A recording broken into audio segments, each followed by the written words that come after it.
Hi friends, welcome to my channel. ఈరోజు egg curry తయారు చేసుకుందాం. అందుకు ముందుగా మనకు కావాల్సిన గుడ్లు ఎన్ని కావాలనుకుంటే అన్నీ ఒక పాత్రలో వేసి నీళ్లు పోసి కొంచెం కళ్ళుప్పు వేసి ఉడికించి పక్కన పెట్టుకోవాలి.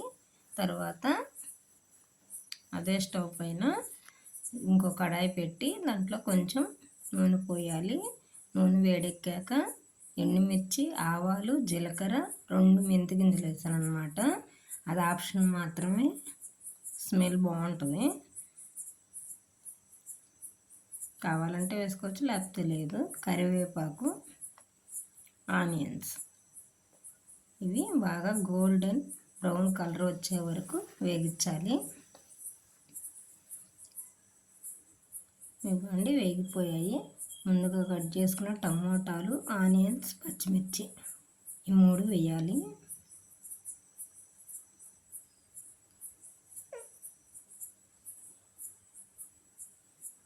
ఈ విధంగా వేసి కలిపి పెట్టుకొని మీడియం ఫ్లేమ్లో పెట్టుకోవాలి. కొంచెం పసుపు,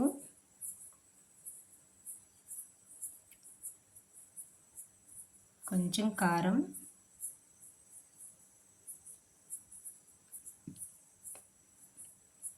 కళ్ళుప్పు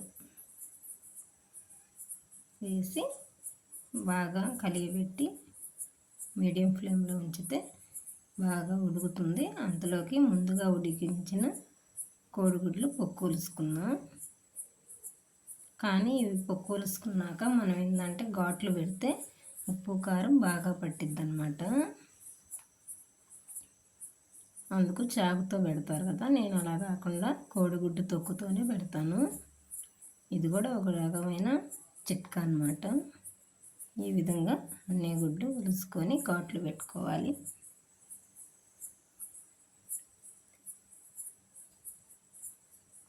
ఇదిగోండి, ఈ విధంగా ఫ్రై అయింది కదా. ఇప్పుడు కోడిగుడ్లు అందులో వేసి కొంచెం కలియబెట్టి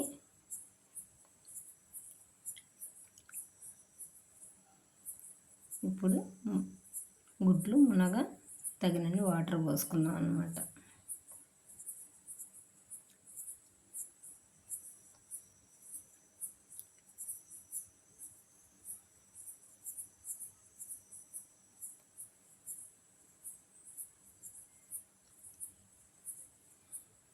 కొంచెంసేపు ఉడికిన తర్వాత అల్లం వెల్లుల్లి పేస్ట్,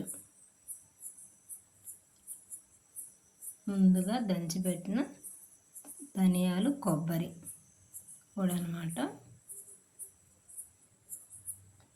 ఇంతే మరి. ఇంకా కూర దగ్గరికి పడినాక స్టవ్ ఆఫ్ చేసుకోవటమే. Bye friends.